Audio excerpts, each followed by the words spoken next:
The final Sammy Keys book is Sammy Keys and the Kiss Goodbye. This is Sammy Keys number 18.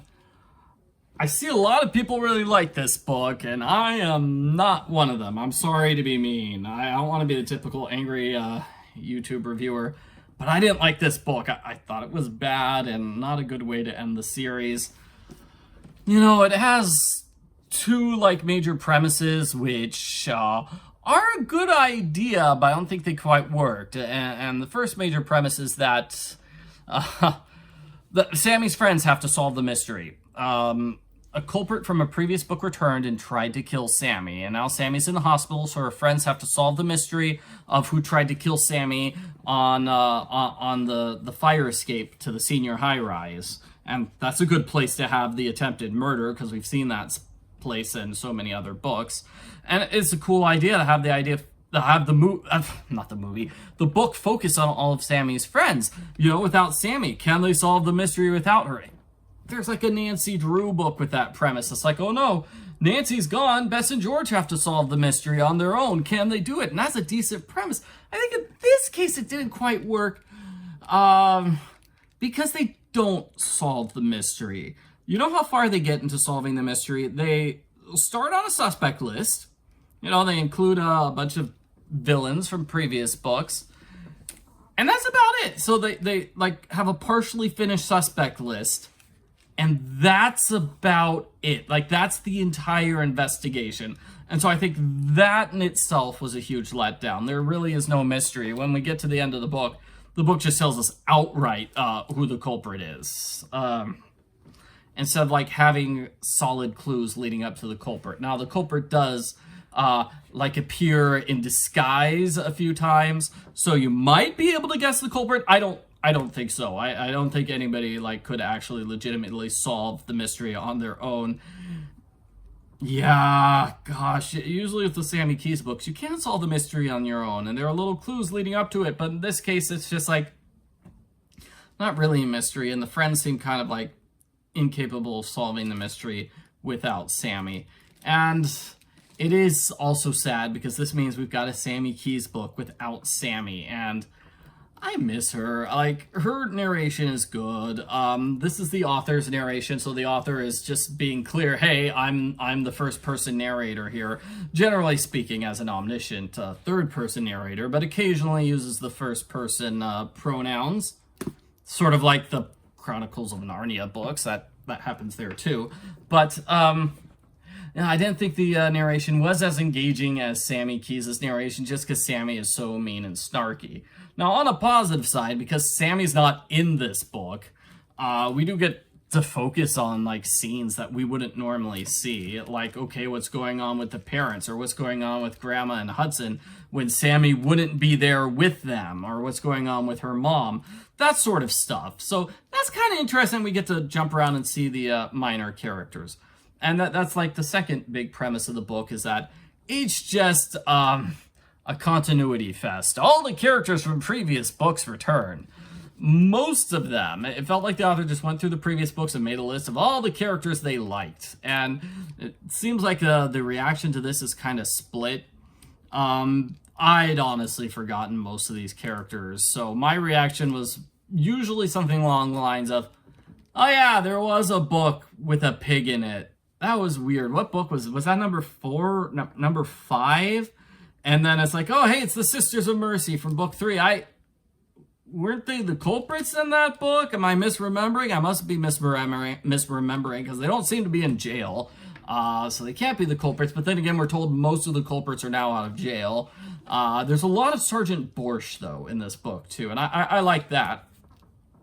I didn't like this endless parade of characters from previous books, and most of them I'd completely forgotten. Some of them were done well, where we get enough information just kickstart your memory, and you kind of remember the character in the book. But there is, at the end of the day, not huge amounts for the characters to do besides go to the hospital and go, oh, I'm so sad. Sammy, please wake up soon. You mean so much to me. And it is kind of touching to see how many dozens and dozens of people have had their lives changed by Sammy. I kind of feel like maybe, I don't know, were all the contacts there In Contact, I mean the person that clues Sammy into the mystery. Like, did like all 12 or 15 of them actually show up in this book? Sometimes it's her friend who's the contact. So, in addition to like just basically visiting all the fun characters from previous books, there are some like resolved storylines from previous books. Like, we figure out who's the nighty napper, the person who is stealing clothing from the senior high-rise. And Grandma and Hudson solved that mystery mostly by walking in on the culprit red-handed, and that was kind of amusing. Better than endless hospital scenes, for sure. Sammy's mom feels really bad and kind of, like, almost comes to realization of how terrible she is and how she should be more there for Sammy. Kind of. There's like the cute scene of her trying to hug her daughter because she loves her daughter. But I'm not sure Lady Lana had a change of heart, to be honest. I think that's more of just her new boyfriend, Sammy's dad, just having a really good influence on her. Maybe. I don't know. And then Billy Pratt, his storyline about his father committing child abuse, and that was kind of a heavy scene. I really did want to see Billy's father get arrested. They did film the child abuse, like showed it to the police, but he doesn't get arrested. They just get recommended to a therapist. Third one, Marissa, looks like she's not going to move to Ohio after all. She has like a serious talk with her mom and her brother about moving. They all kind of want to stay here in town, and that was kind of nice.